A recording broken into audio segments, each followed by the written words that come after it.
को छोराहरू कतिजना आन्टी? 5 जना सबैको बिहा भइसक्यो। भइसक्यो। अनि छोराहरूले चाहिँ आफ्नो काममा लागेका छन् अहिले। ए अनि छोराहरूले आमा अङ्कल त बिरामी पर्नु भएको छैन? अहिले 4 वर्ष हो बाबु, थलै दिशा थलै पिसा भएको। मलाई के अरे ठुलो पीडा छ बाबु, मैले कसैलाई नभने मात्रै हो, मलाई एकदम पीडा छ बाबु। लौनीको आदान खान पनि पाइएन, छोराहरूको आदान खान पनि पाइएन। छोराहरू सबै आफ्नो आफ्नो तरतिब गरेर बसेको छ।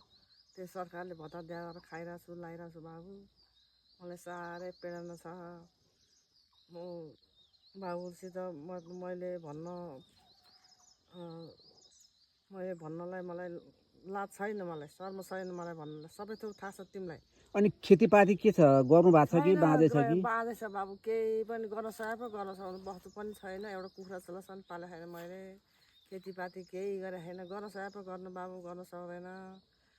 बुढा थला परिहाल्यो।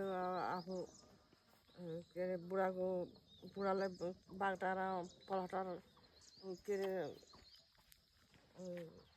स्टिल हालेर ल्याएको, त्यो स्टिल झिक्न नसक्दा त्यो दुईपट्टि यस्तो ठाडो परिरह, त्यो झिक्नलाई लान सकेको छैन। स्टिल बागटार लगाएर झिक्न पाएदेखि हुन्थ्यो भनेर अवसर गराएको स्टिलले। बुढाको पारा त्यस्तो छ, आफ्नो पारा प्रेसरको रोग छ बाबु। मलाई 5 वर्ष भइसक्यो प्रेसर खान थाले। अनि छोराहरूले अब तपाईँलाई के गर्दै हुन्थ्यो जस्तो लाग्छ?